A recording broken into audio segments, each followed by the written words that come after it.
Hello, good morning, guys. Myself Gokul. ഞാനായിരിക്കും നിങ്ങൾക്ക് Indian polity എടുക്കുന്നത്. ലക്ഷ്മികാന്ത് നമ്മളൊരു ലൈൻ ബൈ ലൈൻ അപ്രോച്ച് ആയിരിക്കും പോകുന്നത്. നമ്മൾ ഒരു ചാപ്റ്റർ എടുക്കുന്നു, ഒരു പാരഗ്രാഫ് വായിക്കുന്നു, അതിൻ്റെ ക്രക്സും കീ പോയിന്റ്സും ഹൈലൈറ്റ് ചെയ്യുന്നു, അത് ഡിസ്കസ് ചെയ്യുന്നു. അങ്ങനെ ആയിരിക്കും നമ്മൾ ഓരോ പാരഗ്രാഫ് കഴിഞ്ഞ് ഒരു ചാപ്റ്റർ അങ്ങനെ തീർക്കുന്നു. സോ ഇതായിരിക്കും നമ്മുടെ അപ്രോച്ച്.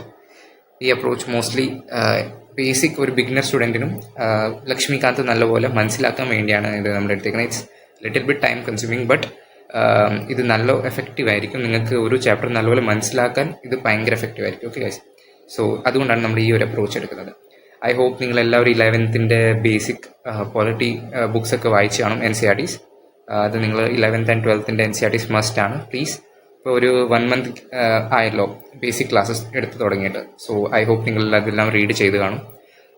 അത് റീഡ് ചെയ്യാൻ പറയുന്നത് ഇതിൻ്റെ ചില വാക്കുകൾ മനസ്സിലാക്കാൻ വേണ്ടി ഒരു ബേസിക് നോളജ് വേണം. ഓക്കെ, ബേസിക് ലെവൽ മതി. നമ്മളൊരു 11th 12th NCERT വായിച്ചാൽ നമുക്ക് ഏകദേശം ഐഡിയ കിട്ടും എന്തുവാണ് കാര്യങ്ങൾ, എങ്ങനെയാണ് കാര്യങ്ങൾ. സോ ഡയറക്റ്റ് ലക്ഷ്മികാന്തിലോട്ട് ഞാൻ ജമ്പ് ചെയ്യാൻ പറയുന്നില്ല. First go through the NCERTs of 11th and 12th, then afterwards നമുക്ക് ഇത് സ്റ്റാർട്ട് ചെയ്യാൻ പറ്റും. ഇഫ് സപ്പോസ് നിങ്ങളിത് ചെയ്തില്ലെങ്കിലും ഞാനിത് നല്ല ബേസിക് ലെവലിലായിരിക്കും എക്സ്പ്ലെയിൻ ചെയ്യുന്നത്. നമുക്ക് വായിച്ച് ഇത് മനസ്സിലാക്കാനേ ഉള്ളൂ. ഓക്കെ, നിങ്ങൾ പാടില്ല, നിങ്ങൾ ഇൻട്രസ്റ്റ് ആയിട്ട് ഇത് കേട്ടാൽ, ഇത് വായിച്ചാൽ നമുക്കിത് കിട്ടാനേ ഉള്ളൂ. സോ ഡോണ്ട് വറി, നമുക്കൊരു നല്ലൊരു അപ്രോച്ച് ഇതിനെ കൊടുക്കാം.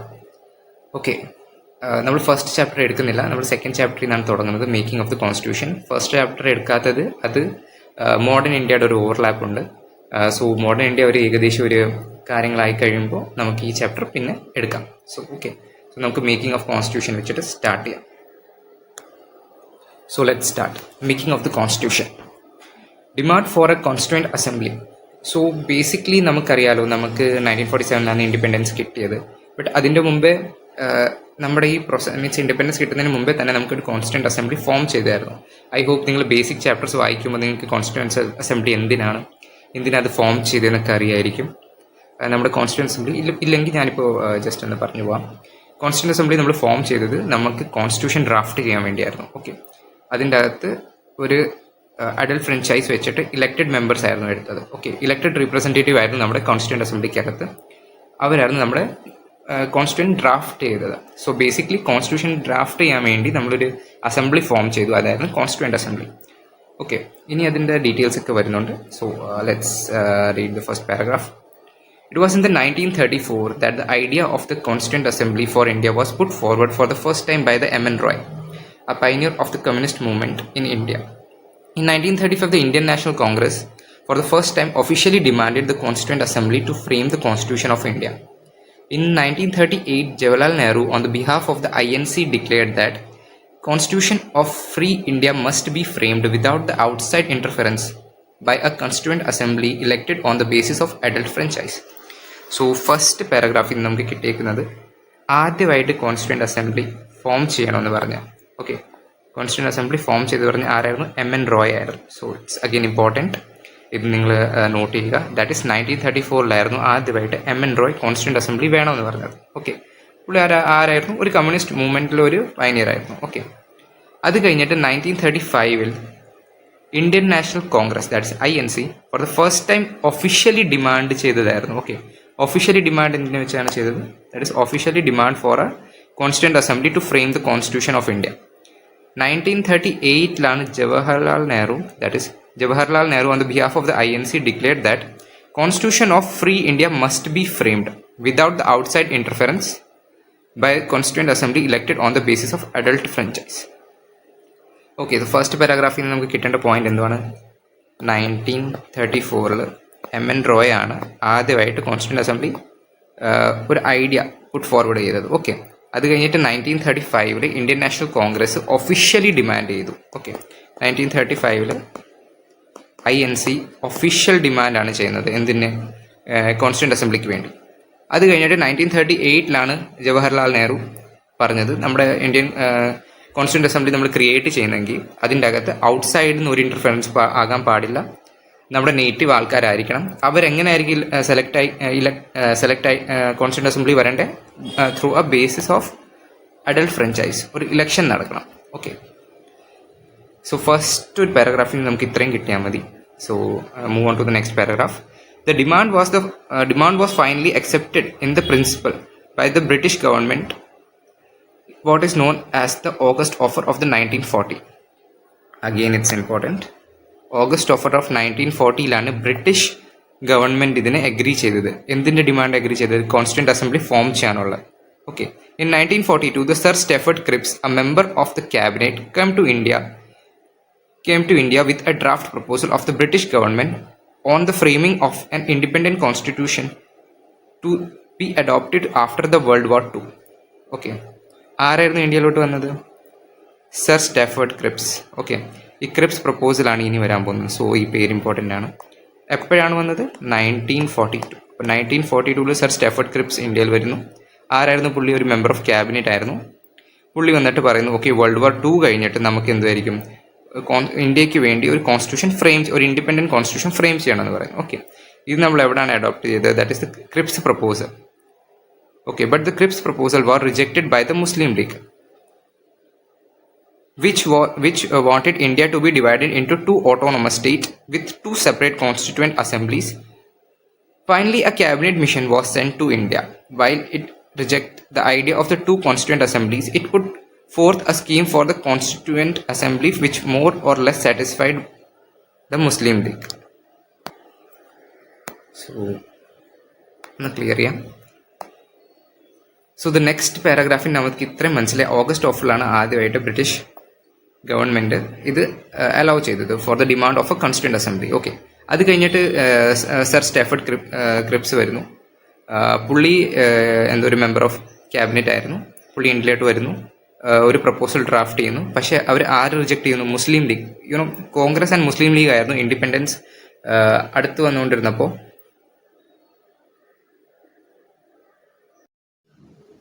മേജർ പാർട്ടീസ് ആയിട്ടുള്ളത് ആ ടൈമിൽ INCയും ഇന്ത്യൻ നാഷണൽ കോൺഗ്രസും ആയിരുന്നു. സോ ഈ ക്രിപ്സ് പ്രപ്പോസൽ കൊണ്ടുവരുമ്പോൾ മുസ്ലിം ലീഗ് ഇതിനെ റിജക്റ്റ് ചെയ്യുന്നു. ക്രിപ്സ് പ്രപ്പോസൽ നമ്മൾ മോഡേൺ ഇന്ത്യയിൽ നല്ല thoroughly പഠിക്കാനുണ്ട്. ഇപ്പോൾ ജസ്റ്റ് ഓർത്ത് വെക്കുക. ക്രിപ്സ് പ്രപ്പോസൽ കൊണ്ടുവന്നപ്പോൾ മുസ്ലിം ലീഗ് അതിനെ റിജക്റ്റ് ചെയ്തു. മുസ്ലിം ലീഗ് അതിനെ എന്തായിരുന്നു ഡിമാൻഡ് ചെയ്തത്? 2 ഓട്ടോണമസ് സ്റ്റേറ്റ് ആയിട്ട് ഡിവൈഡ് ചെയ്യണമെന്നായിരുന്നു മുസ്ലിം ലീഗിൻ്റെ ഡിമാൻഡ്. ഓക്കെ. പക്ഷേ അത് സക്സസ്ഫുൾ ആയില്ല. ക്യാബിനറ്റ് മിഷൻ പിന്നെ വരുന്നുണ്ട് ഇന്ത്യയിൽ. ഓക്കെ. ക്യാബിനറ്റ് മിഷൻ ഇന്ത്യയിലോട്ട് പിന്നെ വരുമ്പോൾ അവരതിനെ റിജക്റ്റ് ചെയ്യുന്നു. 2 കോൺസ്റ്റിറ്റ്യൂന്റ് അസംബ്ലീസിൻ്റെ ആ സ്കീം മുസ്ലിം ലീഗ് പുട്ട് ഫോർവേഡ് ചെയ്ത ആ സ്കീം അവർ അഗ്രി ചെയ്യുന്നില്ല. ഓക്കെ. ഇപ്പം തൽക്കാലത്തേക്ക് ഇത്ര ഓർത്ത് വെക്കുക. നിങ്ങൾ മോഡേൺ ഇന്ത്യ റീഡ് ചെയ്യുമ്പോൾ നിങ്ങൾക്ക് അത് കണക്ട് ചെയ്യാൻ പറ്റും. The next is the composition of the constituent assembly. Composition എന്താണെന്ന് നോക്കാം. The constituent assembly was constituted in November 1946. November 1946 constituent assembly constitute ചെയ്തത് under the scheme formulated by the cabinet mission plan. Okay. അപ്പോൾ ഇതൊരു next question ആണ്. ഏത് mission അല്ലെങ്കിൽ ഏത് സ്കീമിൻ്റെ അകത്താണ് കോൺസ്റ്റിറ്റ്യൂന്റ് അസംബ്ലി ഫോം ആയത് എന്ന് ചോദിച്ചാൽ ക്യാബിനറ്റ് മിഷൻ പ്ലാനാണ്. ഓക്കെ. ക്യാബിനറ്റ് മിഷൻ പ്ലാനും ഓഗസ്റ്റ് ഓഫർ തമ്മിൽ നിങ്ങൾ കൺഫ്യൂസ് ആകാൻ പാടില്ല. ഓഗസ്റ്റ് ഓഫർ എന്ന് പറയുന്നത് ഡിമാൻഡ് ഫൈനലി അക്സെപ്റ്റ് ചെയ്തെന്നാണ് പറയുന്നത്. ഓക്കെ. ഡിമാൻഡാണ് ഓഗസ്റ്റ് ഓഫറിൽ അക്സെപ്റ്റ് ചെയ്തത്. പക്ഷേ കോൺസ്റ്റിറ്റ്യൂന്റ് അസംബ്ലി ഫോർമുലേറ്റ് ചെയ്ത ഏത് സ്കീമിൻ്റെ അകത്തുനിന്ന് ചോദിച്ചാൽ ക്യാബിനറ്റ് മിഷൻ പ്ലാനാണ്. Just note down this. The next is the features of the scheme war. The total strength of the Constituent Assembly was to be 389. Of these, 296 seats were to be allotted to the British India and 93 seats to the princely states. Out of 296 seats allotted to the British India, 292 members were to be drawn from the 11 governors' provinces and 4 from the chief commissioners' provinces, 1 from each. So constituent assembly form ചെയ്തപ്പോൾ നമുക്ക് 389 seats ഉണ്ടായിരുന്നു. 296 seats British ഇന്ത്യക്ക് വേണ്ടി allot ചെയ്തിട്ടുണ്ടായിരുന്നു. അതിൻ്റെ അത് 93 seats princely സ്റ്റേറ്റ്സിനായിരുന്നു. Princely States എന്ന് പറഞ്ഞാൽ ടെറിട്ടോറിയൽ വൈസ് നോക്കിയാൽ ബ്രിട്ടീഷേഴ്സ് ആയിരുന്നു നമ്മൾ ഇന്ത്യനെ ഫുൾ കൺട്രോൾ ചെയ്തത്. ബട്ട് സ്റ്റിൽ പാച്ചസ് കുറേ കിങ്ഡംസ് കിടപ്പുണ്ടായിരുന്നു. ആ ചെറിയ ചെറിയ രാജാക്കന്മാരെയാണ് നമ്മൾ ഇതിൻ്റെ അകത്ത് പ്രിൻസ്ലി സ്റ്റേറ്റ്സ് ആയിട്ട് പറയുന്നത്. ഓക്കെ. അതിൻ്റെ അകത്തുനിന്ന് that is 296 seats allotted to the British India and 292 members are drawn from the 11 governors provinces. British provinces തന്നെ ഡിവൈഡ് ചെയ്ത് വെച്ചിട്ടുണ്ടായിരുന്നു. Governor provinces and chief commissioner provinces.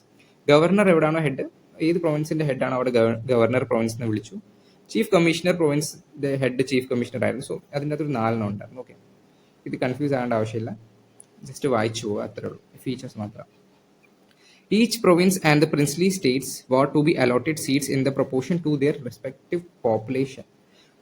റഫ്ലി 1 seat was allotted for every million population. Okay, so നമുക്കിതറിയാം എങ്ങനെയായിരുന്നു അവിടെ seats allocate ചെയ്തത്, respective population വെച്ചായിരുന്നു. Okay, എത്രയാണോ population ഇതിനകത്ത് പറയുന്നത് 1 seat for every million population. And the next is the seats allocated to the each British province were to be divided among the three principal communities: Muslim, Sikhs and General. Okay, seats allocated ചെയ്തത് മൂന്ന് principal കമ്മ്യൂണിറ്റീസിൻ്റെ ഇടയ്ക്കായിരുന്നു. That is Muslim, Sikhs and general. ജനറലിൻ്റെ അകത്ത് മുസ്ലിംസും Sikhs വിട്ട് ബാക്കി എല്ലാ റിലീജിയനെ നമുക്ക് ഇൻക്ലൂഡ് ചെയ്യാം. That is Hindu, Jain, Buddhist. Okay, ഇതെല്ലാം നമ്മുടെ ജനറലിൻ്റെ അകത്ത് വരും. In proportion to their population, അവരുടെ പോപ്പുലേഷൻ അനുസരിച്ചായിരുന്നു അവർക്ക് സീറ്റ് അലോക്കേറ്റ് ചെയ്തത്. And the fourth point is the representative of the each community were to be elected by the members of the community in the provincial legislative assembly, and voting was to be by the method of the proportional representation by the means of the single transferable vote. So the representative ഇതിൻ്റെ അകത്ത് ഇനി പറയുന്നത് legislative അസംബ്ലിക്കകത്ത്, provincial legislative അസംബ്ലിക്കകത്ത് എങ്ങനെയാണ് ആൾക്കാരെ elect ചെയ്തതെന്ന് പറയുന്നത്. Okay, അപ്പോൾ suppose ഒരു കമ്മ്യൂണിറ്റി ഉണ്ട്, ആ കമ്മ്യൂണിറ്റിയുടെ ഒരു റീപ്രസെൻറ്റേറ്റീവ് അവിടെ സെലക്ട് ആകുന്നു. ഓക്കെ, ഒരു ലീഡറായിട്ട് വരുന്നു. ആ ഒരു റീപ്രസെൻറ്റേറ്റീവിനെ അവരുടെ കമ്മ്യൂണിറ്റിയുടെ ആൾക്കാർക്ക് മാത്രമേ വോട്ട് ചെയ്യാൻ പറ്റൂ. ഓക്കെ, വേറെ കമ്മ്യൂണിറ്റിയുടെ ആൾക്കാർക്ക് അതിൽ വോട്ട് ചെയ്യാൻ പറ്റില്ല. അവരുടെ കമ്മ്യൂണിറ്റിയുടെ ആൾക്കാർ തന്നെയായിരിക്കും അവരുടെ റീപ്രസെൻറ്റേറ്റീവിനെ സെലക്ട് ചെയ്യുന്നത്. ഓക്കെ, വോട്ടിംഗ് മെത്തേഡ് എന്തുവായിരുന്നു? Proportional representation by the means of the single transferable vote. Okay, ഈ ടേം ഇമ്പോർട്ടൻ്റ് ആണ്. What is a proportional representation and what is single transferable vote? ഇത് നമുക്ക് ഇലക്ഷൻ വരുമ്പോൾ നമ്മുടെ തെറലി നമുക്ക് ഇത് പഠിക്കാം. ബട്ട് സ്റ്റിൽ ഇപ്പോൾ നിങ്ങൾ ജസ്റ്റ് ഈ ഫീച്ചേഴ്സ് ഒന്ന് ഓർത്ത് വെക്കുക. കോൺസ്റ്റിറ്റ്യൂന്റ് അസംബ്ലിക്കകത്തും proportional representation by single transferable വോട്ടാണ് നമ്മൾ യൂസ് ചെയ്തത്. That is the voting method. Okay, and the fifth point is the representative of the princely states were to be nominated by the heads of princely states. Okay, princely states നമ്മൾ ഇച്ചിരി മുമ്പ് പറഞ്ഞല്ലോ. princely states എന്തുവായിരുന്നു? അതിൻ്റെ അകത്ത് അവരുടെ head കാണുമല്ലോ, രാജാക്കന്മാർ കാണുമല്ലോ, അവരാണ് ഒരു റീപ്രസെൻറ്റേറ്റീവിനെ സെലക്ട് ചെയ്യുന്നത്. ഓക്കെ, പ്രിൻസ്ലി സ്റ്റേറ്റ്സിൽ നിന്ന് ആൾക്കാരെ നോമിനേറ്റ് ചെയ്യും. ആ നോമിനേറ്റ് ആരാണോ ചെയ്യുന്നത് ആ ഹെഡ് ഓഫ് പ്രിൻസ്ലി സ്റ്റേറ്റ് ആയിരിക്കും. It is thus clear that the constituent assembly was to be a partially elected and the partially nominated body. Moreover, the members were to be indirectly elected by the members of the provincial assemblies, who themselves were elected on a limited franchise. The election to the Constituent Assembly were held in the July-August of 1946. Okay, 1946 July-August lana assembly elections നടന്നത്. The Indian National Congress won 208 seats, the Muslim League 73 seats, and the small groups of the independent got the remaining 15 seats. However, the 93 seats allotted to the princely states were not filled, as they decided to stay away from the Constituent Assembly. So, ഈ പാരഗ്രാഫിൽ നമ്മൾ ഇത്ര മനസ്സിലാക്കേണ്ട കാര്യം എന്ന് വെച്ചാൽ, constituent assembly ഒരു partially elected and partially nominated body ആയിരുന്നു. Fully elected അല്ലായിരുന്നു, അല്ലെങ്കിൽ ഫുള്ളി നോമിനേറ്റഡ് അല്ലായിരുന്നു. നോമിനേറ്റഡ് ബോഡീസ് എവിടെ നിന്നായിരുന്നു? പ്രൊവിൻഷ്യൽ പ്രിൻസ്ലി സ്റ്റേറ്റ്സിൽ നിന്നായിരുന്നു. Okay, nominated body. അപ്പോൾ നോമിനേറ്റഡ് സീറ്റ്സ് എവിടെ നിന്നായിരുന്നു? പ്രിൻസ്ലി സ്റ്റേറ്റ്സിൽ നിന്നായിരുന്നു. പാർഷ്യലി ഇലക്റ്റഡ് ആയിരുന്നു. ഡയറക്റ്റ് ഇലക്ഷൻ ആയിരുന്നു, ഇൻഡയറക്റ്റ് ഇലക്ഷൻ ആയിരുന്നു ചോദിച്ചാൽ ഇൻഡയറക്ട്ലി ഇലക്റ്റഡ് ആയിരുന്നു. ഇൻഡയറക്ട്ലി എന്താണ് ഇലക്ട് ചെയ്യുന്നതെന്ന് വെച്ചാൽ, ഇപ്പോൾ നമ്മൾ ഈ കോൺസ്റ്റിറ്റ്യൂന്റ് അസംബ്ലിക്കകത്ത് ഇലക്ട് ചെയ്തേക്കുന്നത് ലെജിസ്ലേറ്റീവ് പ്രൊവിൻഷ്യൽ അസംബ്ലീസിൽ നിന്നാണ്. ഓക്കെ, പ്രൊവിൻഷ്യൽ അസംബ്ലീസിൽ നിന്നാണ് ആൾക്കാരെ നമ്മൾ ഇൻഡയറക്ട്ലി ഇലക്ട് ചെയ്തേക്കുന്നത്. So that's why it's indirect election. Okay, so ഈ പാരാഗ്രാഫിൽ നിന്ന് ഇത്രയേ ഉള്ളൂ. ജസ്റ്റ് ഒന്ന് റീഡ് ചെയ്യുക, നിങ്ങൾക്ക് ഇതൊക്കെ മനസ്സിലാകും. Next is also the Constituent Assembly was not directly elected by the people of India on the basis of adult franchise. The Assembly comprised representative of the all section of the society of Hindu, Muslims, Sikhs, Parsis, Anglo-Indians, Indian Christians, SC/STs including women, all of these sections, and the Assembly include all the important personalities of India at the time, with the exception of the Mahatma Gandhi. Okay, so just ഇതൊന്ന് read ചെയ്യുക, നിങ്ങൾക്ക് ഏകദേശം ഒരു idea കിട്ടും. ഇതിനകത്ത് വലിയ കാര്യങ്ങളൊന്നുമില്ല. ഏതൊക്കെ കമ്മ്യൂണിറ്റീസിൻ്റെ റിപ്രസെൻറ്റേഷൻ ഉണ്ടായിരുന്നു? വുമൻസ് ഉണ്ടായിരുന്നു, യെസ് വുമൻസ് ഉണ്ടായിരുന്നു. SC/STs ഉണ്ടായിരുന്നു.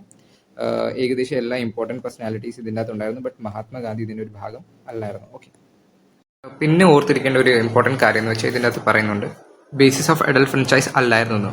Okay, the constituent assembly was not directly elected by the people of India on the basis of adult franchise. നമ്മൾ പറഞ്ഞു അവിടെ ഒരു ഇൻഡയറക്റ്റ് ഇലക്ഷൻ ആയിരുന്നു. അപ്പോൾ സോ നിങ്ങൾ ഫസ്റ്റ് ഇത് മനസ്സിലാക്കണം, ഡയറക്റ്റ് ഇലക്ഷനും ഇൻഡയറക്റ്റ് ഇലക്ഷൻ്റെ ഡിഫറൻസ് എന്തുവാണ്. ഡയറക്റ്റ് ഇലക്ഷൻ്റെ അകത്ത് നമുക്കിപ്പോൾ കറൻ്റ്ലി ഉള്ളത് യൂണിവേഴ്സൽ അഡൽട്ട് ഫ്രാഞ്ചൈസാണ്. എന്ന് വെച്ചാൽ 18 വയസ്സിലുള്ള മണ്ടയ്ക്കുള്ള എല്ലാ സിറ്റിസൺസിനും നമുക്ക് നമ്മുടെ റീപ്രസെൻറ്റേറ്റീവ് സെലക്ട് ചെയ്യാൻ പറ്റും. ഓക്കെ, നമുക്ക് വോട്ട് കൊടുക്കാൻ പറ്റും. സോ നമ്മുടെ വോട്ട് വെച്ചിട്ട് നമുക്ക് റിപ്രസെൻറ്റേറ്റീവിനെ സെലക്ട് ചെയ്യാം. അതാണ് നമ്മുടെ ഡയറക്റ്റ് ഇലക്ഷൻസ്. ഇൻഡയറക്റ്റ് ഇലക്ഷൻ എന്ന് പറയുമ്പോൾ നമ്മൾ ഇപ്പോൾ ലോക്സഭ രാജ്യസഭ ഉണ്ട്. ഓക്കെ, ലോക്സഭയ്ക്കകത്ത് ഡയറക്റ്റ് ഇലക്ഷൻസ് ആണ് നടക്കുന്നത്. ലൈക്ക് 5 ഇയേഴ്സിൽ എന്തോ ഇലക്ഷൻ വരും. നമ്മൾ ജനങ്ങളായിരിക്കും, ദാറ്റ് സിറ്റിസൺസ് ആയിരിക്കും അവരെന്തോ ഇലക്ട് ചെയ്യുന്നത്. രാജ്യസഭയ്ക്കകത്ത് അങ്ങനെയല്ല. രാജ്യസഭയ്ക്കകത്ത് നടക്കുന്നത് ഇൻഡയറക്റ്റ് ഇലക്ഷൻസ് ആണ്. ഇൻഡയറക്റ്റ് ഇലക്ഷൻസിൻ്റെ അകത്ത് നമുക്ക് എന്തോ നേര് സിറ്റിസൺസ് ആയിരിക്കത്തില്ല എന്താ വോട്ട് കൊടുക്കുന്നത്. ഓക്കെ, അവിടെ എന്ന് വെച്ചാൽ ഇപ്പോൾ രാജ്യസഭയുടെ മെമ്പേഴ്സ് എങ്ങനെയാണ് ഇലക്ട് ചെയ്യുന്നതെന്ന് വെച്ചാൽ നമ്മളത് ലെജിസ്ലേറ്റീവ് അസംബ്ലിയിലോട്ട് പോകും. ലെജിസ്ലേറ്റീവ് അസംബ്ലിയിൽ നിന്ന് ഈ സ്റ്റേറ്റിന് ഇത്ര സ്പെസിഫിക് സീറ്റ് കാണും. അതിൻ്റെ അകത്ത് എല്ലാം ലെജിസ്ലേറ്റീവ് അസംബ്ലിയിൽ MLAs ഉണ്ടായിരിക്കും. MLAs ആയിരിക്കും സെലക്ട് ചെയ്യുന്നത്. MLAs MPസിനെ സെലക്ട് ചെയ്യും. ഓക്കെ, അതാണ് ഒരു ഇൻഡയറക്റ്റ് ഇലക്ഷൻ. അതിൻ്റെ അകത്ത് ജനങ്ങളല്ല നേരിട്ട് സെലക്ട് ചെയ്യുന്നത്. അതുകൊണ്ടാണ് നമ്മൾ അതിനൊരു ഇൻഡയറക്റ്റ് ഇലക്ഷൻ എന്ന് വിളിക്കുന്നത്. ഓക്കെ, ഡയറക്റ്റ് ഇലക്ഷൻ്റെ അകത്ത് നമ്മുടെ ജനങ്ങളായിരിക്കും, അതായത് സിറ്റിസൺസ് ആയിരിക്കും അവരെ എന്തോ ഡയറക്റ്റ് ഇലക്ട് ചെയ്യുന്നത്. ലൈക്ക് ലോക്സഭയുടെ എക്സാമ്പിളാണ്. ലെജിസ്ലേറ്റീവ് അസംബ്ലി ഓഫ് സ്റ്റേറ്റും അതിൻ്റെ ഒരു എക്സാമ്പിളാണ്. ഇതിൻ്റെ അകത്ത് എന്തോ ഡയറക്റ്റ് ഇലക്ഷൻസ് ആയിരിക്കും ഉള്ളത്. ഇത് ജസ്റ്റ് ഞാൻ ഒരു ബ്രീഫായിട്ടാണ് പറഞ്ഞേക്കുന്നത്. നമ്മൾ ഇലക്ഷൻ്റെ ചാപ്റ്റർ എടുക്കുമ്പോൾ നമ്മളിത് നല്ലപോലെ പറയും. സോ ഇപ്പോൾ നിങ്ങൾക്കൊരു ബേസിക് ഐഡിയ വരാൻ വേണ്ടിയാണ് ഞാനിത് ജസ്റ്റ് പറഞ്ഞത്, ഡയറക്റ്റ് ഇലക്ഷൻ ആൻഡ് ഇൻഡയറക്റ്റ് ഇലക്ഷൻ്റെ ഡിഫറൻസ് എന്താണെന്ന്. Okay, so just move on. Working of the constituent assembly. So ഇനി നെക്സ്റ്റ് നമ്മൾ constituent assembly held its first meeting on the December 9 of 1946. Again theoretical ഭാഗമാണ്, ഇത് ഇമ്പോർട്ടൻ്റ് ആണ്, ഇത് കാണാൻ തന്നെ പഠിക്കണം. December 9 of 1946 ആദ്യമായിട്ട് first meeting constituent assembly held ചെയ്തത്. ഓക്കെ, ഇത് മുസ്ലിം ലീഗ് ബോയ്ക്കോട്ടഡ്. അപ്പം ആരാണ് ബോയ്ക്കോട്ട് ചെയ്തത്? ദാറ്റ് ഈസ് മുസ്ലിം ലീഗ് ഈ ഒരു മീറ്റിങ്ങിനെ ബോയ്ക്കോട്ട് ചെയ്തു. The meeting and insisted on the separate state of Pakistan. The meeting was thus attended by only 211 members. അപ്പം ആ സമയത്ത് ഫസ്റ്റ് മീറ്റിംഗിൽ എത്ര മെമ്പേഴ്സ് ഉണ്ടായിരുന്നു? 211 മെമ്പേഴ്സ് ഉണ്ടായിരുന്നു. മുസ്ലിം ലീഗ് ഉണ്ടായിരുന്നോ? ഇല്ലായിരുന്നു. മുസ്ലിം ലീഗ് ബൈക്കൗട്ട് ചെയ്തായിരുന്നു. അവർക്ക് ഒരു സെപ്പറേറ്റ് സ്റ്റേറ്റ്, പാകിസ്ഥാൻ എന്ന പേരിൽ ഒരു സെപ്പറേറ്റ് സ്റ്റേറ്റ് വേണമായിരുന്നു. Okay, doctor Sachidananda Sinha, the oldest member, was elected as the temporary president of the assembly following the French practice. So ആദ്യത്തെ അല്ലെങ്കിൽ ഓൾഡസ്റ്റ് മെമ്പർ ആയ ഡോക്ടർ സച്ചിദാനന്ദ സിൻഹയായിരുന്നു എന്തുവാ? Temporary president of the assembly. ഓർത്ത് വെക്കുക, ഇമ്പോർട്ടൻ്റ് ആണ്. And later Dr. Rajendra Prasad was elected as the president of the assembly. Okay, അപ്പോൾ നമ്മൾ French practice follow ചെയ്തപ്പോൾ ആരായിരുന്നു ടെമ്പററി പ്രസിഡന്റ് ആയിട്ട് വന്നത്? That is doctor Sachidananda Sinha. And later the Dr. Rajendra Prasad was elected as the president of the assembly. Similarly, both H.C. Mukherjee and the V.T. Krishnamachari were elected as the vice president of the assembly in the assembly. In other words, the assembly had 2 vice presidents. Okay, അപ്പോൾ constituent assembly ആദ്യമായിട്ട് formulate ചെയ്തപ്പോൾ ഒരു പ്രസിഡന്റും 2 vice പ്രസിഡന്റും ഉണ്ടായിരുന്നു. Okay, French practice വെച്ച് നോക്കിയപ്പോൾ ആദ്യം ഓൾഡസ്റ്റ് മെമ്പറായ ഡോക്ടർ സച്ചിദാനന്ദ സിൻഹനെയാണ് നമ്മൾ ടെമ്പററി പ്രസിഡന്റ് ആയിട്ട് അപ്പോയിന്റ് ചെയ്തത്. Later doctor Rajendra Prasad elect ചെയ്യപ്പെടുന്നു പ്രസിഡന്റ് ആയിട്ട്. അതിൻ്റെ കൂടെ തന്നെ H.C. Mukherjee and V.T. Krishnamachari were elected as a 2 vice presidents. Okay, important ആണ്, നോക്കാം. And the next is the objective so the next is the objective resolution. And the objective resolution കുറിച്ച് അറിയാമെങ്കിൽ നമ്മൾ ഇച്ചിരി ബേസിക് കാര്യം അറിഞ്ഞിരിക്കണം. ദാറ്റ് ഈസ് ഒബ്ജക്റ്റീവ് റെസൊല്യൂഷൻ ആണ് നമ്മുടെ പിന്നെ കോൺസ്റ്റിറ്റ്യൂഷൻ ഫോം ചെയ്യുമ്പോൾ അതിൻ്റെ ഒരു ബേസ് ആകുന്നത്. ഓക്കെ, ഈ ഒബ്ജക്റ്റീവ് റെസൊല്യൂഷൻ്റെ ഒരു ബേസിസിൽ തന്നെയാണ് നമ്മുടെ പ്രിയമ്പിളും ഫോം ആകുന്നത്. ഓക്കെ, സോ ഇതിൻ്റെ അകത്ത് നമുക്ക് ജസ്റ്റ് ഒന്ന് റീഡ് ചെയ്യാം. On December 30, 1946 Jawaharlal Nehru move the historic objective resolution in the assembly. Okay, അപ്പോൾ എപ്പോഴാണ് മൂവ് ചെയ്തത്? December 13, 1946. ആരാണ് മൂവ് ചെയ്തത്? ജവഹർലാൽ നെഹ്റു ആണ് മൂവ് ചെയ്തത്. It laid down the fundamentals and the philosophy of the constitutional structure. നമ്മുടെ ഇപ്പോഴത്തെ കോൺസ്റ്റിറ്റ്യൂഷൻ എങ്ങനെയാണോ അതിൻ്റെ ഫണ്ടമെൻറ്റൽസും ഫിലോസഫീസും നമുക്ക് എവിടെ നിന്നാണ് കിട്ടിയത്? ദാറ്റ് ഈസ് ഒബ്ജക്റ്റീവ് റെസൊല്യൂഷൻ എന്നാണ് കിട്ടിയേക്കുന്നത്. ഇനി അതിൻ്റെ പോയിൻറ്റ്സ് നമുക്കൊന്ന് വായിക്കാം. This Constituent Assembly declares its firm and solemn resolve to proclaim India as an independent sovereign republic and to draw up for her future governance a constitution. So first നമ്മൾ പറയുന്നത് നമ്മുടെ constituent assembly എന്തുകൊണ്ട് declare ചെയ്യുന്നതെന്ന് വെച്ചാൽ independent, sovereign and the republic. Independent എന്ന് വെച്ചാൽ നമുക്ക് നമ്മുടെ കാര്യങ്ങൾ സ്വന്തമായിട്ട് എടുക്കാൻ, ഡിസിഷൻസ് എടുക്കാനുള്ള അധികാരം. സെവറൈൻ എന്ന് ഉദ്ദേശിക്കുന്നത് ഒരു എക്സ്റ്റേണൽ ഫോഴ്സ് അല്ലെങ്കിൽ ഒരു എക്സ്റ്റേണൽ കൺട്രിയുടെ ഒരു ഫോഴ്സ് ഇല്ല, നമ്മുടെ ഡിസിഷൻസ് എടുക്കാൻ വേണ്ടി നമ്മൾ ഇൻഡിപെൻഡൻ്റ് ആണ്, വേറൊരു എക്സ്റ്റേണൽ ഫോഴ്സ് ഇതിലില്ല. Okay, so independence, sovereign and the republic. Republic എന്ന് പറയുമ്പോൾ ദാറ്റ് ഇസ് നമ്മുടെ ഹെഡ് ഒരു ഇലക്റ്റഡ് റിപ്രസെൻറ്റേറ്റീവ് ആയിരിക്കും. ഓക്കെ, നമ്മുടെ ഹെഡ് ഓഫ് ദ കൺട്രി അത് മൊണാർക്കി അല്ല, അല്ലെങ്കിൽ ഹെറാർക്കിയൽ ഒരു പോസ്റ്റ് അല്ല, ദാറ്റ് ഈസ് ഇലക്റ്റഡ്. അതുകൊണ്ടാണ് നമ്മളതിനെ റിപ്പബ്ലിക് എന്ന് പറയുന്നത്. സോ അഗെയിൻ ഇതിൻ്റെ അകത്ത് നിന്ന് കിട്ടുന്ന ഈ 3 വേർഡ്സ് നമ്മൾ എവിടെ ഉണ്ടായിരുന്നു, ഒബ്ജക്റ്റീവ് റെസൊല്യൂഷൻ്റെ അകത്ത് ഉണ്ടായിരുന്നു. ഓക്കെ, ഈ വേർഡ്സ് തന്നെ ഇനി നമുക്ക് എന്താ പ്രിയമ്പിളിൻ്റെ അകത്തും വരുന്നുണ്ട്. So the next point is, wherein the territories that now comprise British India, the territories that now form the Indian states and the such other part of the India as are outside India, and the state as well as the other territories are willing to be constituted into the independent sovereign India shall be a union of them all. Okay, so ഇതിൻ്റെ അകത്ത് basically ഇത്രയും പറയുന്നത്. ഇപ്പം നമുക്ക് ഇത് ചെയ്തേക്കുന്നത്, ഈ objective resolution കൊണ്ടുവന്നത് December 13, 1946 ആണ്. ആ സമയത്ത് നമുക്ക് പാർട്ടീഷനെ കുറിച്ച് അങ്ങനെ അറിയില്ല, ഇനി എങ്ങനെ വരാൻ പോകുന്നതാണ്. ഓക്കെ, സോ ആ സമയത്ത് പറയുന്നത് ഇപ്പോൾ ബ്രിട്ടീഷ് ഇന്ത്യക്കകത്ത് ഏതൊക്കെ ലാൻഡ് ഉണ്ടോ അല്ലെങ്കിൽ ഏതൊക്കെ ടെറിട്ടറീസ് ഉണ്ടോ അത് നമ്മുടെ ഒരു ന്യൂ ഇൻഡിപെൻഡൻറ്റ് ഇന്ത്യക്കകത്തായിരിക്കും. അതുകൂടാതെ നമ്മുടെ ടെറിട്ടറിയുടെ കൂടെ ഇനി ഔട്ട്സൈഡിൽ നിന്ന് ഏതെങ്കിലും സ്റ്റേറ്റ്സ് ജോയിൻ ചെയ്യാൻ ആഗ്രഹിക്കുന്നെങ്കിൽ ഓക്കെ, അവരുടെ ടെറിട്ടറീസ് നമ്മുടെ ഭാഗമായിരിക്കും. Okay, willing to be constituted into the independent sovereign India. Okay, and the next is the Indian states, അവരുടെ പാർട്സ്. ഇപ്പോൾ ഈ പ്രിൻസ്ലി സ്റ്റേറ്റ്സ് ഒക്കെ ഉണ്ടല്ലോ, അവർ നമ്മുടെ ഒരു ഭാഗമായിട്ട് ചേരാൻ ആഗ്രഹിക്കുന്നുണ്ടെങ്കിൽ അവർ നമ്മുടെ ഒരു ഇൻഡിപെൻഡൻറ്റ് ഇന്ത്യയുടെ ഭാഗമായിരിക്കും. അവരെന്തുമായിരിക്കും, യൂണിയൻ ആയിരിക്കും. Okay, shall be A union of them all. ഇതാണ് സെക്കൻഡ് പോയിൻറ്റിൻ്റെ അകത്തുനിന്ന് പറയുന്നത്. The third point is wherein the said territories whether with their present boundaries or with such other as may be determined by the Constituent Assembly and thereafter according to the law of the autonomous units together with the residuary power and exercise all the powers and functions of the government and administration save and except such powers and the functions as are vested in or assigned to the union or as are inherent or implied to the union or resulting there from. Okay, ഈ point, മൂന്നാമത്തെ point നിങ്ങളിത് വായിച്ച് confuse ആയിട്ട് ഞാനിത് ഷോർട്ടായിട്ട് പറഞ്ഞുതരാം. Okay, ഇത് ബൗണ്ടറീസിനെ കുറിച്ചാണ് പറയുന്നത്. ഓക്കെ, ഈ പ്രസൻറ്റ് ബൗണ്ടറീസ്, ഓക്കെ, ഇവരുടെ ഇപ്പോൾ പ്രസൻറ്റ് ബൗണ്ടറീസിനെ കുറിച്ചാണ് ഇത് പറയുന്നത്. ദാറ്റ് ഈസ്, സോ ഇത് ഇച്ചിരി ലീഗൽ ലാംഗ്വേജിൽ എഴുതി വെച്ചിരിക്കുന്നത്, അതുകൊണ്ട് ഇച്ചിരി കൺഫ്യൂഷൻ വരാനുള്ള ചാൻസ് ഉണ്ട്. ബട്ട് ഇത് നമുക്കൊന്ന് ജസ്റ്റ് ഷോർട്ടായിട്ട് പറയാം. ഇതിപ്പം പറയുന്നത് നമ്മുടെ ഇപ്പോൾ പ്രസൻറ്റ് ബൗണ്ടറീസ് എന്താണുള്ളത് അത് ആരായിരിക്കും ഡിസൈഡ് ചെയ്യുന്നത്, കോൺസ്റ്റിറ്റ്യൂൻ്റ് അസംബ്ലി ആയിരിക്കും ഡിസൈഡ് ചെയ്യുന്നത് according to the law of constitution. നാളെ ഒരു കോൺസ്റ്റിറ്റ്യൂഷൻ വരുന്നു, ആ കോൺസ്റ്റിറ്റ്യൂഷൻ്റെ ലോസിൻ്റെ അക്കോർഡിംഗ് ആയിരിക്കും നമ്മുടെ ബൗണ്ടറീസ് എല്ലാം ഡിറ്റർമൈൻ ആകുന്നതെന്നാണ് പറയുന്നത്. ഇതിൻ്റെ അകത്ത് ആ സമയത്ത് പറയുന്നത്, ഇപ്പോൾ ഇന്ത്യ നാളെ ഒരു കൺട്രി ആയിട്ട് ഫോം ആയി കഴിഞ്ഞിട്ട് അതിൻ്റെ അകത്ത് സ്റ്റേറ്റ്സ് കാണും. ഓക്കെ, ആ സ്റ്റേറ്റ്സിന് ഒരു ഓട്ടോണമസ് പവർ ആയിരിക്കും, that status of autonomous unit അവർക്ക് കിട്ടും. അവർക്ക് റെസ്യൂജറി പവർ കിട്ടും. റെസ്യൂജറി പവർ എന്ന് വെച്ചാൽ അവരുടെ ഫങ്ഷൻസിൻ്റെ മണ്ടയ്ക്ക് അവർക്ക് നിയമങ്ങൾ ഉണ്ടാക്കാനുള്ള അധികാരം കിട്ടും. and the all powers and the functions of the government and the administration save and accept such powers and the functions are vested in the assigned of the union or are inherent or implied to the union of the resulting therefrom. Okay, ഇത് പിന്നെ പറയുന്നത് ഈ ഒരു union, നാളെ ഒരു union form ആകുന്നു. Okay, അതിൻ്റെ കൂടെ സ്റ്റേറ്റ്സും കാണും. അവർക്ക് സെപ്പറേറ്റ് അവരുടെ യൂണിയൻ്റെ ഫംഗ്ഷൻസ് ചെയ്യാനുള്ള യൂണിയൻ്റെ അധികാരം കിട്ടും, സ്റ്റേറ്റ്സിൻ്റെ ഫംഗ്ഷൻ ചെയ്യാനുള്ള സ്റ്റേറ്റിന് അധികാരം കിട്ടും. ഓക്കെ, ഇതാണ് ഇതൊരു ബ്രീഫായിട്ട് ഇത് ജയന്ത് എക്സ്പ്ലെയിൻ ചെയ്തത്. ലാംഗ്വേജ് ഇച്ചിരി മനസ്സിലാക്കാൻ പാടാണ്, ബട്ട് സ്റ്റിൽ നമുക്ക് നെക്സ്റ്റ് പോയിന്റിലോട്ട് പോകാം.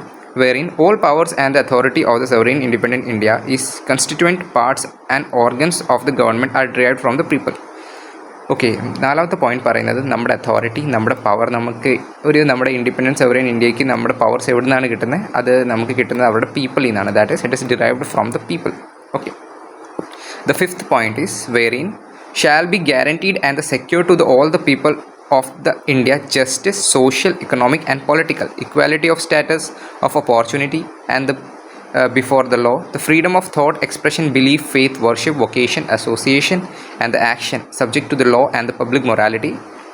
ഓക്കെ, സോ ഈ അഞ്ചാമത്തെ പോയിന്റ് പറയുന്നത് നമ്മുടെ ഈ ഒബ്ജക്റ്റീവ് റെസൊല്യൂഷൻ പറയുന്നത് നമ്മൾ പീപ്പിൾക്ക് എന്ത് കൊടുക്കും, അവർക്ക് social justice, economic justice and political justice കൊടുക്കും.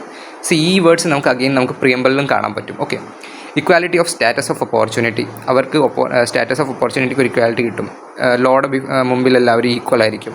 ഓക്കെ, ഫ്രീഡം ഓഫ് തോട്ട്സ് കാണും, എക്സ്പ്രഷൻ, അവരുടെ ഫ്രീഡം തോട്ട്സിനെ എക്സ്പ്രസ് ചെയ്യാൻ പറ്റും, ബിലീഫിനെ എക്സ്പ്രസ് ചെയ്യാൻ പറ്റും, ഫെയ്ത്ത്, വർഷിപ്പ്, വൊക്കേഷൻ, അസോസിയേഷൻ, ഇതിൻ്റെയൊക്കെ ഫ്രീഡം കാണും. And these are subject to the law and the public morality. Okay, ആറാമത്തെ point, wherein the adequate safeguards shall be provided for the minorities and the backward and the tribal areas and the depressed and the other backward classes. Okay, പിന്നെ objective റെസൊല്യൂഷൻ്റെ അത് പറയുന്നത് ആർക്ക് safe guard ഉണ്ട്, minorities, backward and depressed ക്ലാസ്സസിന്. ഇത്രയും നാളും casteism face ചെയ്ത അല്ലെങ്കിൽ economically weaker ആയിട്ടുള്ള sections അല്ലെങ്കിൽ ഇച്ചിരി ട്രൈബൽ ആയ സെക്ഷൻസിനൊക്കെ നമുക്ക് എന്ത് ഒരു അഡ്വക്കേറ്റ് റിപ്രസെൻറ്റേഷൻ കൊടുക്കാൻ പറ്റും, അവർക്ക് സേഫ് ഗാർഡ് കിട്ടുമെന്നാണ് പറയുന്നത്. And the seventh is the whereby shall be maintain the integrity of the territory of the republic and its sovereign rights on land, sea and air according to the justice and the law of the civilised nation.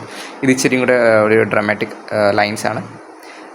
ഇത് just ഒന്ന് read ചെയ്യാൻ നിങ്ങൾക്ക് മനസ്സിലാകും. ഇതിൻ്റെ നമ്മുടെ നേഷ്യത്തിൻ്റെ integrity and territory ഇതിനൊക്കെ നമ്മൾ protect ചെയ്യും. സെവറൈൻ റൈറ്റ്സ് ഓഫ് ലാൻഡ് ആയിരിക്കും. ഓക്കെ, നമ്മുടെ സിവിലൈസ്ഡ് നേഷനെ പോലെ ആയിരിക്കും നമ്മൾ ലോ ആൻഡ് ജസ്റ്റിസ് ഒക്കെ കൊണ്ടുവരാൻ പോകുന്നത്. അതാണ് 7th പോയിന്റ് പറയുന്നത്. And the 8th point is the this ancient line attain its rightful and the honored place in the world and makes it a full of willing contribution to promotion of the world peace നമ്മൾ promote ചെയ്യും and welfare of മാൻകൈൻഡിന് വേണ്ടിയാണ് നമ്മൾ ഇത് കൊണ്ടുവരുന്നതെന്നാണ് നമ്മുടെ 8ാമത്തെ point. Okay, this resolution was anonymously adopted by assembly on the January 22, 1947. അപ്പോൾ ഇത് എപ്പോഴാണ് അഡോപ്റ്റ് ചെയ്തത്? That is the January 22, 1947 adopt ചെയ്തത്. ആദ്യമായിട്ട് ഒബ്ജക്റ്റീവ് റെസൊല്യൂഷൻ കൊണ്ടുവന്നത് എപ്പോഴായിരുന്നു? December 13, 1946 ആയിരുന്നു. Okay, so the date are important, അതൊന്ന് ഓർത്തിരിക്കുക. It influence the eventual shaping of the constitution through all the subsequent stages. It modified version forms the preamble of the present constitution. Okay, ഈ objective റെസൊല്യൂഷൻ്റെ തന്നെ ഒരു modified ഫോമാണ് നമ്മുടെ പ്രിയമ്പിൾ. നമ്മുടെ പ്രിയമ്പിൾ എന്തോ identity card of the constitution എന്ന് പറയാറുണ്ട്. Okay, കോൺസ്റ്റിറ്റ്യൂഷൻ്റെ ഒരു ബ്രീഫാണ്, ഒരു ഇമേജാണ് നമ്മുടെ എന്തോ പ്രിയമ്പിൾ പോർട്രേറ്റ് ചെയ്യുന്നത്. ഓക്കെ, അത് എവിടെ നിന്നാണ് നമ്മൾ ഇൻസ്പയർ ആയത്? That is the objective resolution.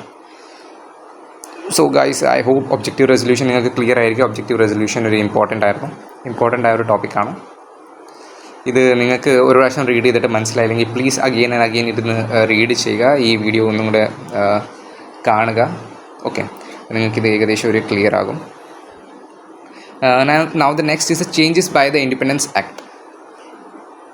So the representatives of the princely states who had stayed away from the Constituent Assembly gradually joined it.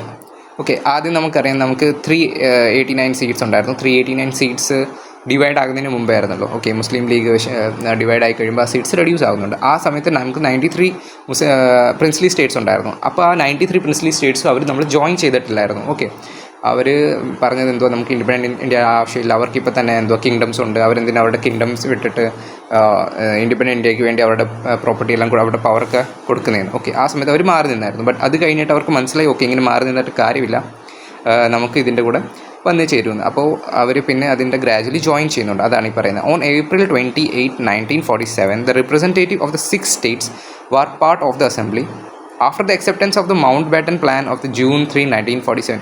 So Mountbatten plan പിന്നെയും മോഡേൺ ഇന്ത്യക്കകത്ത് നിങ്ങൾ ത്രില്ല് പഠിക്കും, ഇപ്പോൾ എത്ര ഓർത്തിരിക്കുക. Mountbatten plan of June 3, 1947 accept ചെയ്തു എന്ന് മാത്രം ഓർത്തിരിക്കുക. Okay, partition of the country Mountbatten പ്ലാൻ്റെ അത് വെച്ചായിരുന്നു വന്നത്. The representative of the most of the other princely states took their seats in the assembly. The members of the Muslim League, okay, the members of the Muslim Leagues from the Indian Dominion also entered the assembly. നമുക്കറിയാം, Indian national കോൺഗ്രസും മുസ്ലിം ലീഗും ആയിരുന്നു എന്തുവാ ഒത്തുചേർന്ന് പോകാൻ പറ്റുന്നില്ലായിരുന്നു. Okay, Cripps മിഷനൊക്കെ വന്നപ്പോൾ നമുക്കറിയാം മുസ്ലിം league പറഞ്ഞത് അവർക്ക് 2 കോൺസ്റ്റിറ്റ്യൂൻ്റ് അസംബ്ലി വേണം, അവർക്ക് പാകിസ്ഥാൻ സെപ്പറേറ്റ് ആയിട്ട് ഫോം ചെയ്യണമെന്ന് പറഞ്ഞിട്ടുണ്ടായിരുന്നു.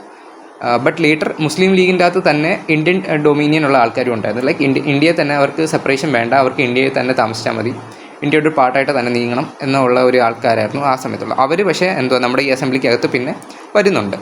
Okay, the India independence act of 1947 made the following 3 changes in the position of the assembly. ഈ നമ്മുടെ ഇന്ത്യ ഇൻഡിപെൻഡൻസ് ആക്ട് ഓഫ് 1947 ഇത് 3 ചേഞ്ചസ് കൊണ്ടുവരുന്നുണ്ട് അസംബ്ലിക്കകത്ത്. First, the assembly was made fully sovereign body which could frame any constitution it pleased.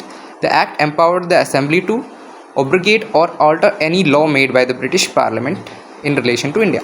So first change എന്താ കൊണ്ടുവന്നതെന്ന് വെച്ചാൽ independence act of 1947 പറയുന്നു ഈ constituent അസംബ്ലിക്ക് power ഉണ്ട്, ഇതൊരു സവറൈൻ ബോഡിയാണ്.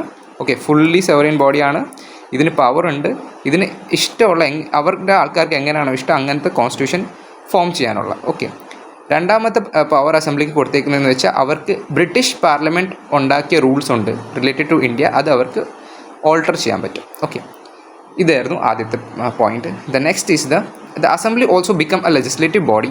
In other words 2 separate functions for assign to the assembly.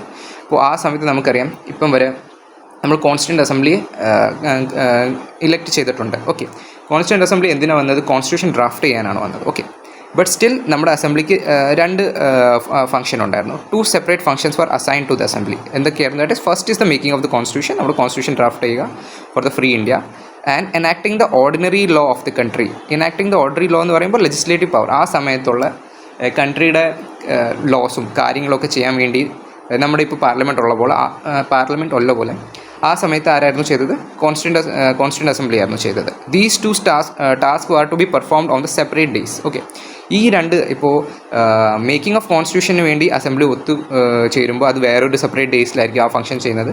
But as a legislative body അവർ ചേരുമ്പോൾ അത് ആ ലെജിസ്ലേറ്റീവ് പർപ്പസിന് വേണ്ടി വരുമ്പോൾ അത് വേറെ ഡേയ്സിലായിരിക്കും അവർക്ക് പെർഫോം ചെയ്യാനുള്ളത്. Okay, thus the assembly become the first parliament for the India. So again ഇത് നോട്ട് ചെയ്യുക, ഫസ്റ്റ് പാർലമെൻറ്റ് ഫോർ ഇന്ത്യ എന്ന് പറയുന്നത് നമ്മുടെ കോൺസ്റ്റിറ്റ്യൂൻ്റ് അസംബ്ലി തന്നെയായിരുന്നു. ഓക്കെ, നമ്മൾ 1947 ഇലക്ഷൻ കഴിഞ്ഞിട്ട് അടുത്ത ഇലക്ഷന് മുമ്പേ അപ്പോഴല്ല നമ്മുടെ ഫസ്റ്റ് പാർലമെൻറ്റ് ഫോം ആയത്. ബട്ട് അതിന് മുമ്പേ തന്നെ കോൺസ്റ്റിറ്റ്യൂൻ്റ് അസംബ്ലി നമ്മൾ ഫോം ചെയ്യുമ്പോൾ തന്നെ നമ്മുടെ ഫസ്റ്റ് പാർലമെൻ്റ് ആയിട്ട് അവരായിരുന്നു വന്നത്. അതുകൊണ്ടാണ് നമ്മൾ അവരെ ഒരു ഡൊമീനിയൻ ലെജിസ്ലേച്ചർ എന്ന് വിളിക്കുന്നത്. Just note down these points. Whenever the assembly meet as a constituent body, it was chaired by the doctor Rajendra Prasad. And when it meet as a legislative body, it was chaired by G.V. Mavalankar. Okay, so ഇത് ഒരു important കാര്യമാണ്. അവരൊരു constituent assembly constitution make ചെയ്യാൻ വേണ്ടി വരുമ്പോൾ ആരായിരുന്നു chair ചെയ്തുകൊണ്ടിരുന്നത്? That is doctor Rajendra Prasad. Okay, and ഒരു ലെജിസ്ലേറ്റീവ് ബോഡി ആയിട്ട് അവർ അസംബിൾ ആകുമ്പോൾ ആരായിരുന്നു ചെയർ ചെയ്തുകൊണ്ടിരുന്നത്? That is G.V. Mavalankar. These 2 functions continue till November 26, 1949. Okay, ഈ രണ്ട് ഫംഗ്ഷൻ എപ്പം വരെ ഉണ്ടായിരുന്നു? November 26, 1949 വരെ ഉണ്ടായിരുന്നു. ബിക്കോസ് മേക്കിംഗ് ഓഫ് കോൺസ്റ്റിറ്റ്യൂഷൻ അന്നാണ് ഓവറായത്. ഓർത്തിരിക്കുക. മൂന്നാമത്തെ point, the Muslim league members withdrew from the constituent assembly for India. Consequently, the total strength of the assembly came down to the 299 as against of the 389 originally fixed in the 1946 under the cabinet mission plan. അപ്പോൾ നമുക്കറിയാലോ, cabinet mission പ്ലാനിൻ്റെ അകത്താണ് constituent assembly form ആയത്. ആ സമയത്ത് seats fix ആയിരുന്നു, that is 389 seats. But Muslim league separate ആയതുകൊണ്ട് കുറേ seats ഒക്കെ പോയി. അപ്പോൾ അത് എന്തുവാ 389 നിന്ന് അത് വന്നിട്ട് ഇപ്പോൾ 299 സീറ്റ്സായി. ഓക്കെ, അതിൻ്റെ കൂടെ തന്നെ നമുക്കറിയാം പ്രൊവിൻസസ് ഉണ്ടായിരുന്നു, ദാറ്റ് ഇസ് പ്രിൻസ്ലി സ്റ്റേറ്റ്സ് ഉണ്ടായിരുന്നു. പ്രിൻസ്ലി സ്റ്റേറ്റ്സിൻ്റെ നമ്പറും റെഡ്യൂസ് ആവുന്നുണ്ട്, 93 70 റെഡ്യൂസ് ആവുന്നുണ്ട്. ഓക്കെ, പിന്നെ December 31, 1947 ആണ് state wise membership of assembly വന്നത്. ഈ 3 പോയിന്റ് നിങ്ങൾക്ക് ക്ലിയർ ആവുമെന്ന് ഞാൻ പ്രതീക്ഷിക്കുന്നു. ഇതായിരുന്നു നമ്മുടെ ഇന്ത്യ ഇൻഡിപെൻഡൻസ് ആക്ട് ഓഫ് 1947 കൊണ്ടുവന്ന ചേഞ്ചസ്. എന്തൊക്കെ ചേഞ്ച് ആയിരുന്നു? നമ്മുടെ കോൺസ്റ്റിറ്റ്യൂൻ്റ് അസംബ്ലിക്ക് എന്തൊക്കെ ചെയ്യാം? ബ്രിട്ടീഷ് പാർലമെൻറ്റ് ഓൾറെഡി ഉണ്ടാക്കി വെച്ച ലോസിനെ ഓൾട്ടർ ചെയ്യാം. അവർക്ക് ഇഷ്ടമുള്ള, അവരുടെ ആൾക്കാർക്ക് ഇഷ്ടപ്രകാരമുള്ള കോൺസ്റ്റിറ്റ്യൂഷൻ ഫ്രെയിം ചെയ്യാം. സെക്കൻഡ് കൊണ്ടുവന്നത് അവർ 2 ബോഡിയായിട്ട് ആക്ട് ചെയ്യും, that is making of the constitution and the ordinary law. Okay, first parliament of free India അല്ലെങ്കിൽ ഡൊമിനിയൻ ലെജിസ്ലേച്ചർ നമ്മുടെ കോൺസ്റ്റിറ്റ്യൂൻ്റ് അസംബ്ലി തന്നെയായിരുന്നു. അതൊരു മേക്കിംഗ് ഓഫ് കോൺസ്റ്റിറ്റ്യൂൻ്റ് ബോഡി ആയിട്ട് അസംബിൾ ചെയ്യുമ്പോൾ ആരായിരുന്നു ചെയർ ചെയ്തത്? That is doctor Rajendra Prasad.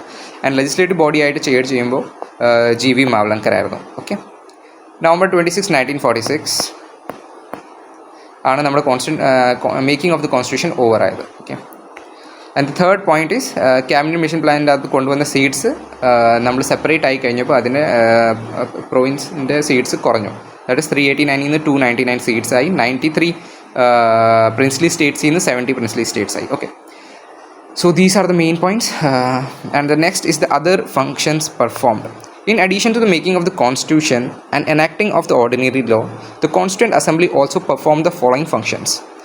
ഇതിൻ്റെ കൂടെ തന്നെ കോൺസ്റ്റിറ്റ്യൂൻ്റ് അസംബ്ലി വേറെ ഏതൊക്കെ ഫംഗ്ഷൻസ് ചെയ്തിട്ടുണ്ടെന്നാണ് നമ്മൾ ഇനി പറയാൻ പോകുന്നത്. It ratified the India's membership of the Commonwealth in May 1949. Okay, ഇന്ത്യയുടെ മെമ്പർഷിപ്പ് ഉണ്ടായിരുന്നു കോമൺവെൽത്ത് എന്തിൻ്റെ ഭാഗമായിരുന്നു? ഓക്കെ, നമ്മുടെ ബ്രിട്ടീഷ് ക്രൗൺ ഏതൊക്കെ കൺട്രി പോയി റൂൾ ചെയ്തിട്ടുണ്ടോ ആ കൺട്രീസൊക്കെ കോമൺവെൽത്തിൻ്റെ ഒരു ഭാഗമാണ്. ഓക്കെ, അതിൻ്റെ അകത്ത് ആ കൺട്രീസിന് മെമ്പർഷിപ്പ് കാണും. ഇന്ത്യയും ബ്രിട്ടീഷ് ക്രൗൺ ആയിരുന്നു. നമ്മുടെ ഇന്ത്യ, ദാറ്റ് ഈസ് ഇൻഡിപെൻഡൻറ്റ് ഇന്ത്യയുടെ മുമ്പ് ബ്രിട്ടീഷ് ഇന്ത്യ ആരുടെ കൺട്രോളിലായിരുന്നു? ബ്രിട്ടീഷ് ക്രൗണിൻ്റെ കൺട്രോളിലായിരുന്നു. സോ നമ്മളൊരു കോമൺവെൽത്തിൻ്റെ ഭാഗമായിരുന്നു. അത് 1949 മെയ്യിൽ റാറ്റിഫൈ ചെയ്യുന്നു. Okay, it adopted the national flag on the July 22, 1947. 1947 July 22. ഈ ഒരു ടൈം ലൈൻ ഇമ്പോർട്ടൻ്റ് ആണ്, നിങ്ങൾ ഓർത്ത് വെക്കുക. ടൈം ലൈനായിട്ട് തന്നെ പഠിച്ചു പോവുക, ഏത് സമയത്ത് എന്തൊക്കെയാണ് ആദ്യം നടന്നത്. സോ നമ്മൾ നാഷണൽ ഫ്ലാഗാണ് ആദ്യം അഡോപ്റ്റ് ചെയ്തത്, ദാറ്റ് ഈസ് July 22, 1947. ഓക്കെ, അത് കഴിഞ്ഞാണ് നമ്മൾ മെമ്പർഷിപ്പ് ഓഫ് കോമൺവെൽത്ത് റാറ്റിഫൈ ചെയ്യുന്നത്. ഇതിങ്ങനെ ചോദിക്കാറുണ്ട്, സ്റ്റേറ്റ്മെൻറ്റ്സ് അങ്ങോട്ടും ഇങ്ങോട്ടും ഓൾട്ടർ ചെയ്തിട്ട് UPSC ഇങ്ങനെ ചോദിക്കാറുണ്ട്. സോ അതുകൊണ്ടാണ് ഞാൻ ഇത് പറഞ്ഞത്, നിങ്ങളിത് സീക്വൻസ് വൈസ് തന്നെ പഠിച്ചു വെക്കുക. That is adoption of the national flag, that is July 22, 1947. ആദ്യം അതാണ് വന്നത്. അത് കഴിഞ്ഞിട്ട് നമ്മൾ മെമ്പർഷിപ്പ് റെറ്റിഫൈ ചെയ്യുന്നു കോമൺവെൽത്തിൻ്റെ, ദാറ്റ് ഇസ് May 1949. ദെൻ അത് കഴിഞ്ഞിട്ട് January 24, 1950 national anthem as national song രണ്ടും അഡോപ്റ്റ് ചെയ്യുന്നു. Okay, it elected doctor Rajendra Prasad as the first president of India on 24 January 1950. അപ്പോൾ 1950യുടെ കാര്യങ്ങളുടെ അത് 3 കാര്യങ്ങളാണ് നടന്നത്. That is national anthem, national song and doctor Rajendra Prasad as the first president of the India. That is Jan 24, 1950. ഓർത്ത് വെക്കുക, ഇത് sequence ആയിട്ട് തന്നെ പഠിക്കാൻ മാക്സിമം ശ്രമിക്കുക. And in all, the Constituent Assembly had 11 sessions over the 2 years, 11 months and the 18 days. The constitution makers had gone through a constitution of about 60 countries, and the draft the constitution was considered for 114 days. The total expenditure incurred on the making of the constitution amounted to the 64 lakhs. Okay. So നമ്മുടെ ഇതിൻ്റെ അകത്ത് പറയുന്നത് constitution ഉണ്ടാക്കാൻ എത്ര നാളെ എടുത്തു എന്നാണ്. So 11 session over the 2 years, that is 2 years, 11 months and 18 days ആണ് നമ്മുടെ കോൺസ്റ്റിറ്റ്യൂഷൻ പ്രിപ്പയർ ചെയ്യാൻ എടുത്തത്. അതിൻ്റെ കൂടെ തന്നെ 60+ കൺട്രീസിൻ്റെ കോൺസ്റ്റിറ്റ്യൂഷൻ ഇനി നമ്മുടെ കോൺസ്റ്റിറ്റ്യൂഷൻ മേക്കേഴ്സ് ഗോ ത്രൂ പോയിട്ടുണ്ട്. ആൻഡ് ദ 64 lakh, ആ സമയത്ത് 64 lakh rupees കോൺസ്റ്റിറ്റ്യൂഷൻ പ്രിപ്പയർ ചെയ്യാൻ വേണ്ടി എക്സ്പെൻസ് ആയത് വന്നത്. Okay, so these are the things. And on the January 24, 1950, the Constituent Assembly had its final session. അപ്പോൾ കോൺസ്റ്റിറ്റ്യൂൻ്റ് അസംബ്ലിയുടെ ഫൈനൽ സെഷൻ എന്നായിരുന്നു, that is January 24, 1950. Okay. It, however, did not end and continued as the Provincial Parliament of the India from January 26, 1950 till the formation of a new parliament after the first general election of the 1951 and 52. First general election after independence 1951 and 52 നടന്നത്. അപ്പം വരെ അതിന് മുമ്പേ ഉള്ളത് നമ്മുടെ constituent assembly constitution making കഴിഞ്ഞല്ലോ. Constitution making കഴിഞ്ഞിട്ട് അവർ dominion legislature ആയിരുന്നു. ഡൊമിനിയൻ ലെജിസ്ലേച്ചറിൻ്റെ അതിങ്ങനെ January 24, 1950 വരെ കൊണ്ടുപോയി. അത് കഴിഞ്ഞിട്ട് കോൺസ്റ്റിറ്റ്യൂൻ്റ് അസംബ്ലി അവിടെ ഡിസോൾവ് ആകുന്നില്ല നെക്സ്റ്റ് ഇലക്ഷൻ വരെ, ദാറ്റ് ഇസ് 1951 നെക്സ്റ്റ് ഇലക്ഷൻ വരെ നമ്മുടെ കോൺസ്റ്റിറ്റ്യൂൻ്റ് അസംബ്ലി ലെജിസ്ലേറ്റീവ് ബോഡി ആയിട്ട് അവിടെ ഉണ്ടായിരുന്നു. Okay, I hope these points are clear to you. And the next is the committees of the Constituent Assembly. So again, ഇത് ഇച്ചിരി theoretical ഭാഗമാണ്. നിങ്ങളിത് മസ്റ്റായിട്ട് മെമ്മറൈസ് ചെയ്യേണ്ട ഒരു കാര്യമാണ്. ഇങ്ങനെ ചോദിക്കാറുണ്ട് ആരുടെ കമ്മ്യൂണിറ്റിയിലായിരുന്നു, പക്ഷേ ഏത് കമ്മിറ്റി ആരാണ് ചെയർ ചെയ്തത്. സോ ഫസ്റ്റ് നമ്മൾ കമ്മിറ്റി ഡിവൈഡ് ചെയ്യുന്നത് 2 കമ്മിറ്റി ആയിട്ടാണ്, that is major committees and the minor committees. Okay, so just നമുക്കൊന്ന് റീഡ് ചെയ്യാം. Committees of the Constituent Assembly. The Constituent Assembly appointed a number of committees to deal with the different tasks of the constitution making. Out of these, 8 were the major committees. Okay, 8 are the major committees. അപ്പോൾ major committees എത്ര ഉണ്ടായിരുന്നു? 8 ഉണ്ടായിരുന്നു. Okay, and the other were the minor committees. The name of these committees and the chairmen are given in below. So Union Power Committee ആരാണ് chair ചെയ്തത്? That is Jawaharlal Nehru. Constitution committee union power committee, union constitution committee ആരാണ്? Jawaharlal Nehru. Okay, വേറെ എവിടെയെങ്കിലും ജവഹർലാൽ നെഹ്റു ഉണ്ടോ എന്ന് അടുത്തും കൂടെ നോക്കുക. That is the state committee. Okay, committee for the negotiating with States, അതും ജവഹർലാൽ നെഹ്റു ആയിരുന്നു ചെയർ ചെയ്തത്. ഓക്കെ, സോ നമുക്ക് പറയാം യൂണിയൻ എവിടെയൊക്കെ ഡിനോട്ട് ചെയ്തിട്ടുണ്ടോ? That is union power committee and union constitution committees were chaired by Jawaharlal Nehru. അടുത്തത് provincial constitution committee, Sardar Patel. Okay, provincial constitution committee ആരാണ് chair ചെയ്തത്? Sardar Patel. And against the drafting committee ഇച്ചിരി ഇമ്പോർട്ടൻ്റ് ആണ്, that is doctor Bhimrao Ambedkar. Okay, BR Ambedkar ആണ് നമ്മുടെ drafting committee chair ചെയ്തത്. Constitution draft ചെയ്തത് ഈ കമ്മിറ്റിയാണ്. Okay, the advisory committee on the fundamental rights. Okay, fundamental rights, minorities and the tribal and excluded areas, Sardar Vallabhbhai പട്ടേലാണ് അതും ചെയർ ചെയ്തത്. This committee had the following 5 sub committees, that is fundamental rights sub committee, Minority Subcommittee, Northeast Frontier Tribal Areas and Assam included, partial excluded areas of the subcommittee. Other Gopinath Bardoloi. Okay, and excluded the partial excluded areas other than those in Assam subcommittees. A.V. Thakkar. Northwest Frontier Tribal Areas Subcommittee, and next is the steering committee, that is Dr. Rajendra Prasad. Dr. Rajendra Prasad 2 committee ഉണ്ട്, that is rule of procedure steering committee. So ഇച്ചിരി famous ആയ ആൾക്കാർ നമ്മുടെ ഇതിൻ്റെ അകത്തുള്ളത് ജവഹർലാൽ നെഹ്റു ഓർത്ത് വെക്കുക. Union power കമ്മിറ്റിയും union constitution committee. So ഈ യൂണിയൻ രണ്ട് വന്നിരിക്കുന്നത് ആരാണ് ചെയർ ചെയ്തേക്കുന്നത്? പവറും കോൺസ്റ്റിറ്റ്യൂഷനും. ഓക്കെ, അതാണ് ചെയ്തേക്കുന്നത്? ജവഹർലാൽ നെഹ്റു ആയിരുന്നു. ഓക്കെ, ജവഹർലാൽ നെഹ്റു ആണ് നമ്മുടെ ഇനി first prime minister. So prime മിനിസ്റ്ററിൻ്റെ കയ്യിലായിരിക്കും ഏറ്റവും പവർ ഉള്ളത്, നിങ്ങൾ ഓർത്തേക്കാം. അങ്ങനെ നിങ്ങൾക്ക് വേണമെങ്കിൽ ഇത് ഓർത്തിരിക്കാം. ആൻഡ് അത് കഴിഞ്ഞിട്ട് നമ്മുടെ ഡോക്ടർ രാജേന്ദ്ര പ്രസാദ് ഉണ്ട്. Doctor Rajendra Prasad rules of the procedure കമ്മിറ്റിയിലുണ്ടായിരുന്നു, സ്റ്റിയറിംഗ് കമ്മിറ്റിയിലുണ്ടായിരുന്നു. Okay, so doctor Rajendra Prasad നമ്മുടെ പ്രസിഡൻ്റ് ആയിരുന്നു. സോ പ്രസിഡൻ്റാണ്. ഫൈനൽ വേർഡ്സ് ആരുടെ കയ്യിലാണുള്ളത്? പ്രസിഡൻ്റ് സയൻസ് ആയാലല്ലേ റൂൾസും ലോസൊക്കെ നിയമങ്ങൾ വരത്തുള്ളൂ. അപ്പം അങ്ങനെ ഓർത്ത് വെക്കാം. ജസ്റ്റ് ഞാൻ ട്രിക്ക് പറയുന്നതേ ഉള്ളൂ. Rules of the procedure committee doctor Rajendra Prasad. And steering committee നമ്മുടെ ഒരു കൺട്രി മൂവ് ചെയ്യുന്ന അല്ലെങ്കിൽ അതിൻ്റെ കാര്യങ്ങളൊക്കെ നോക്കാൻ സ്റ്റിയർ ചെയ്യാൻ ഓക്കെ പ്രസിഡൻ്റ് ആയിരിക്കുമല്ലോ നോക്കി നടക്കുന്ന, പുള്ളിയുടെ പേരിലായിരിക്കുമല്ലോ, പ്രസിഡൻറ്റിൻ്റെ നെയിമിലായിരിക്കുമല്ലോ എല്ലാ ലോസും ക്രിയേറ്റ് ആകുന്നത്. അപ്പോൾ അങ്ങനെ സ്റ്റിയറിംഗ് കമ്മിറ്റി ഓർത്ത് വെക്കുക, ഡോക്ടർ രാജേന്ദ്ര പ്രസാദ്. ആൻഡ് ഇത് ഇച്ചിരി കാണാതെ പഠിക്കാനുള്ളതാണ്. Please go through all these. നിങ്ങൾക്ക് പിന്നെയും റിപ്പീറ്റഡ് ടൈംസ് വായിച്ചാലേ ഇത് നിങ്ങൾക്ക് മനസ്സിലിരിക്കാൻ പോകുന്നുള്ളൂ. പിന്നെ നമ്മുടെ ഒരു ഇമ്പോർട്ടൻറ്റ് കാര്യം that is doctor Bhimrao Ambedkar. പുള്ളി എന്തുവന്ന് ചെയർ ചെയ്തത് ഡ്രാഫ്റ്റിംഗ് കമ്മിറ്റി, കോൺസ്റ്റിറ്റ്യൂഷൻ ഡ്രാഫ്റ്റ് ചെയ്തതാണ്. ഇത് അഗെയിൻ ഇമ്പോർട്ടൻ്റ് ആണ്. പിന്നെ provincial constitution committee, that is ഈ പ്രൊവിൻസസ് എല്ലാം നമുക്കറിയാം, നമ്മുടെ എല്ലാ പ്രൊവിൻസസിനെ യുണൈറ്റ് ചെയ്യാനുള്ള ഒരു കേപ്പബിൾ ആയ ഒരാളായിരുന്നു സർദാർ പട്ടേൽ. ഓക്കെ, സർദാർ പട്ടേലാണ് എല്ലാ പ്രൊവിൻസിനെ നമ്മൾ യുണൈറ്റ് ചെയ്തത്. അപ്പോൾ സോ പ്രൊവിൻഷ്യൽ കോൺസ്റ്റിറ്റ്യൂഷൻ കമ്മിറ്റി നിങ്ങൾ അങ്ങനെ ഓർത്ത് വെക്കുക. The next is the minority committees, that is finance and the staff committees, credential committee. ഈ ഒരു ഭാഗം നിങ്ങൾ ജസ്റ്റ് റീഡ് ചെയ്യുക, തന്നെത്താൻ റീഡ് ചെയ്ത് മെമ്മറൈസ് ചെയ്യേണ്ട ഒരു ഭാഗമാണ്. Please don't skip it. ചോദിക്കാറുണ്ട്. മേജർ കമ്മിറ്റീസും നിങ്ങളിത് കാണാതെ പഠിച്ചിരിക്കണം. ഞാൻ മേജർ കമ്മിറ്റീസ് ഇച്ചിരി കൂടി ഇമ്പോർട്ടൻ്റ് ആയതുകൊണ്ടാണ് ഞാനത് ജസ്റ്റ് റീഡ് ഔട്ട് ചെയ്തത്. And the next is your drafting committee.